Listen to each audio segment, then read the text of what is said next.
But I think we're in a really precarious moment in terms of race relations, because part of what Obama, and everybody felt the euphoria. I covered the election. Everybody, I know a lot of people were very, very supportive. And so people really, what's interesting about the way in which the media eventually framed that election, because remember, starting in '07, it was more like, is he black enough? Could this really happen? Then in '08, they turned it into sort of this gender war in terms of Barack versus Hillary, sort of the black man versus the white woman. So it was more of a 60s thing. Some of the commentary was almost, commentating was almost like, you were back reading Eldridge Cleaver's Soul on Ice with, black man versus white woman, and what all this psychosexual drama was going on for a second there. And then they framed it as, it seemed like Obama was a phenomenon. He's got the nomination, and it's historic. And then it was like, but is it going to be the Bradley effect? White people are lying. They're going to say they're going to vote for him, and then he's going to lose. And then by the time he wins, they're saying, you know what? This is how we're going to frame it. America has finally dealt with racism, okay? So they framed it as we engaged nationally. Globally, people exhaled and said, wow, the Americans didn't muck this up, and we're so excited about it. But nationally, we engage in a kind of really specific narcissism and self-congratulation, saying that, you know what, this proves this is the greatest country in the world. It also proves American exceptionalism, because he couldn't have won in England, which is true. He couldn't have won in Ireland. They're saying, hell, there's certain places in Africa he couldn't have won because he was the wrong ethnic group. Because we call the black folks tribes and the white folks ethnic groups. I call everybody ethnic groups, right? So the Serbs and the Bosnians, we can say that's ethnic groups. But once you get to the black folks, you're calling them tribes, or the Native Americans, right? They're all ethnic groups. I want everyone to kind of get that. They're ethnic groups. And even the languages, we're saying it's Haitian Creole. I've got friends who are linguists at good places, and it's just Haitian. Just like English is just English, because these are Romance languages, right? So if that's the case, we're going to say we're all derived from Latin, and we're going to call it, Latin English and Latin French and all this different stuff. So these are real languages, and these are real ethnic groups, real people. But between November 4th, 2008, the election day, or November 3rd, to January 20th, 2009, we had like our post-racial America, okay? And so people can remember that interregnum is when everybody was walking and floating on air in the United States. People were polling people, and black people were saying, oh, sure, everything's great in the polls, right? Even with high unemployment, everybody's like, I really finally feel like an American. We had all these great scenes from Grant Park. And people spontaneously got together. They were singing the national anthem. So there was a real, very specific patriotic moment, right? But starting January 20th, we're back in the United States of America again, 2009. So we can tell our grandkids that, yeah, we did have a post-racial America, and it lasted from Election Day to Inauguration Day. And boy, were those great times. You know what I mean? If I could bring everybody, you could go all across the country, the Deep South, the West Coast, blacks and whites were getting together. A racial bon ami was there, right? But it was temporary. It was temporary. And now what we're left with is, on one level, when we think about race, the very fact that we have a black president really impacts and has constrained our dialogue. It hasn't expanded it, it's constrained it, because for the first time in American history, we actually have somebody who's president who's also perceived in large swaths of the country as a black leader, right? So remember, you had Frederick Douglass and Abraham Lincoln. They didn't have the same spot. You had Martin King and John F. Kennedy and Lyndon Johnson. King wasn't president, right?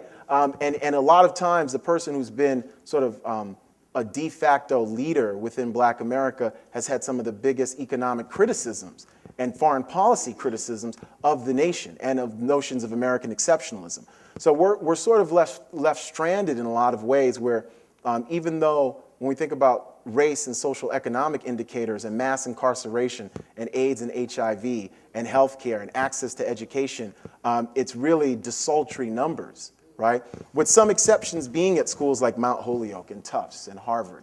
And the employment situation, black unemployment double and triple and at times quadruple, 5, 6 times the rate. So we see race still matters. There's still institutional racism. But the sad part that we face is that we actually have less of a national language and dialogue about this than 40 years ago. That's the whole thing, than 40 years ago. So it's not been a linear racial progression. We still have a national dialogue, but it's in fits and starts. It's only if Skip Gates gets arrested, if Oscar Grant gets shot. But we talk more about Skip Gates than Oscar Grant getting shot in Oakland. Right? So there's a real problem with that. Obviously, there's a huge major problem with that. We don't talk about black women. There's a new study. Black women, their net worth, the study was saying, was $5. They were saying it was $5, right? Where they didn't own homes. They're heading disproportionate numbers, 48% single of poor families in the country, living below a poverty line that's $20,000 for a family of 4. That people should be ashamed that that's the poverty line. Because, of course, if you're making $22,000 with a family of 4, that's poverty in the United States. So we're not talking about any of this. And again, I don't blame Barack Obama because his job as president isn't necessarily to be racial healer-in-chief or the biggest articulator of what's wrong in terms of racism because he's got a national perspective, right? But at the same token, when we think about black leadership, and there is both unelected black leadership, there's grassroots leadership like Dr. Lafayette. We've had a problem breaking through in the age of Obama with a constructive critique of race relations in America. There's a real problem. And again, even when we talk about King, and we just celebrated the holiday, one of the worst things that we do with King is flatten Dr. King's image. And we don't, Dr. King, and I was saying this in the seminar, Dr. King, no less than Malcolm X, is an American revolutionary, an African-American revolutionary, a global American revolutionary. When King is saying that, what's interesting is during the 2008 election, Obama talked about the fierce urgency of now, but he didn't finish the quote. King, in talking about the fierce urgency of now, and where do we go from here, he's talking about militarism. He's talking about racism. He's talking about materialism. He's saying these are the triplets that are threatening humanity. King is the most robustly combative individuals, not on a personal level, very nice guy, combative in terms of politics, in terms of social justice, in terms of human rights. When King is in the last few years of his life, they're comparing him to Stokely Carmichael. Newspapers are calling them Batman and Robin. That's what they're saying. They're caricaturizing King. King is a Nobel laureate who they're saying is too stupid to talk about the Vietnam War, right? We memorialize King posthumously, right? And then we freeze frame King in 1963. And we say it's a march on Washington, but we don't say it's a march on Washington for jobs and justice. The biggest person who was holding America accountable morally, right? The only reason John Kennedy goes on television in June of 1963 and talks about a revolution that's breaking out that can be a violent revolution or it can be peaceful, it's because of what Dr. King has done, right? So King actually can push presidents into doing things they don't want to do. JFK didn't want the March on Washington, okay? He wants them to stop that because Dr. Lafayette was saying, they said you bring all those Negroes into Washington, they're going to tear the whole place up. White people ran out of Washington, D.C. that day. Stores and liquor stores closed down that day. Bayard Rustin was running around trying to get porta potties and cheese sandwiches, right, to make everything okay. And guess what? There's no arrests. There's no violence because you know what? Black people are not animals. That might be news to some people in 63, and even now it's news to people. But black people are not animals, right? And they have discipline and they have cohesiveness, right?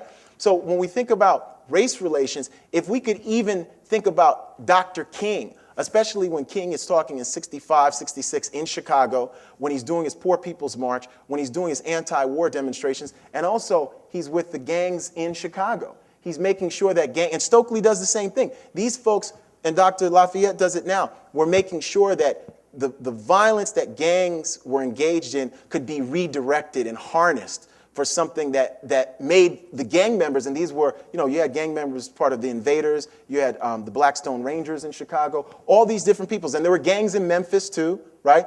They made sure that those folks understood, you know what? The real problem was one about social, political, racial inequality. And they actually convinced some people. So if we could, in terms of American race relations, remember King's critique of the country, we'd be in much better shape, right? If we could remember that Dr. King actually tries to hold America accountable, but he does it using a language that's very robust and combative, but he does it out of a love for the country. Right? So he's not saying he hates America, right? And sometimes I have a back and forth with my radical friends who say, okay, when we talk about Black Power, did the Black Power activists hate or love America? I'm saying, look, when you want to transform the country you're in, you're doing that out of a spirit of proactive love. Now remember, you might love your mother, love your father, but there's times we've all had arguments where we're saying, hey, I hate you. I can't stand what you're doing. And certainly when Malcolm X, Stokely Carmichael, you never said that. No. When Malcolm X and Stokely Carmichael are saying things that are very combative against American presidents, it's really in the same vein. So when it comes to race relations, we have a lot that we can learn from Dr. King, and including our president, but we have to remember who Dr. King was. And this is the biggest, most articulate critic of American society and American democracy. And he wrapped up poverty, racial inequality, and war. He wrapped them all up. When people were saying these are separate issues, King said these are the main issues, and we see it now. Afghanistan, Iraq is connected to unemployment. It's connected to the reason why movies like Waiting for Superman and our kids have lotteries to try to get in to charter schools that they're hopeful are going to save their lives. And we've got hedge fund people investing in charter schools so they can get billions of dollars and race to the top money. We've got mass incarceration. We only had 98,000 black people in jail in 1954. It goes to almost 300,000 in 1984. It's over 950,000 today. So this is all connected.